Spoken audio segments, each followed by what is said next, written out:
sobrang init.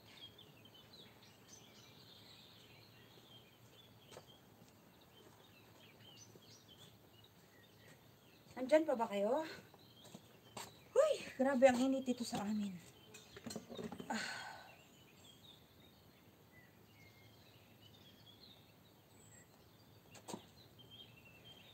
Lalo na sa hapon. Oo, tama si Roque.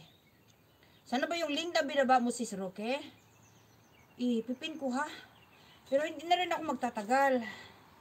Dahil parating na yung asawa ko. Balik na, saan ayun? Yan si Sis Ella, ibaba ko na yan. Sis Ella, binaba na kita. Sis Roque na naman ang ipipin ko. Ayan Sis Roque. Nakapin ka na. Maraming salamat sa iyong support. So ngayon, now, I'm going to dilig my plants here, my seedlings. So, ich möchte jetzt hier meine Setzlinge gießen. So. Since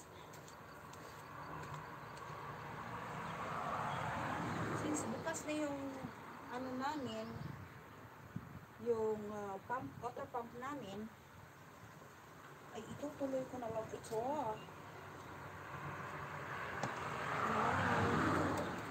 So, kagaya ng sinasabi ko po, hanggat maaari, wag po nating tamaan ang dahon po dahil sa sikat ng araw. Ayan. So, kapag ako po'y nagdidilig ng mga pananim, yung lugar lang po kung saan yung tanim ko ay yun po ang dinidiligan ko po. Dahil iwas na rin po sa mga weeds or mga damo na tumutubo. Kapag po kasi dinidiligan natin ito, syempre tutubo itong lugar na in between sa mga seedlings o mga tanim, tumutubo rin po yung mga weeds dyan o mga damo. So, yan po ang iniiwasan ko dahil syempre, iwas na rin po sa, syempre time ang pinugugol mo dyan. No? Maglaan ka ng time para dyan, para bunutin mo yung mga damo na tumubo dyan. Mga kabis, by the way po, may nakapin po tayo. Kung gusto niyo pong mag-connect sa kanya o puntahan nyo yung link na nakapin po, yung nakasampay.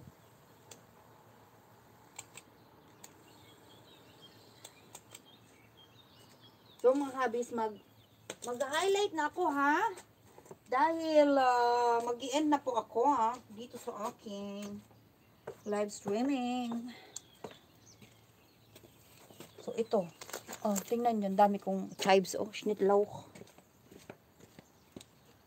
Pamain kayo dyan. So,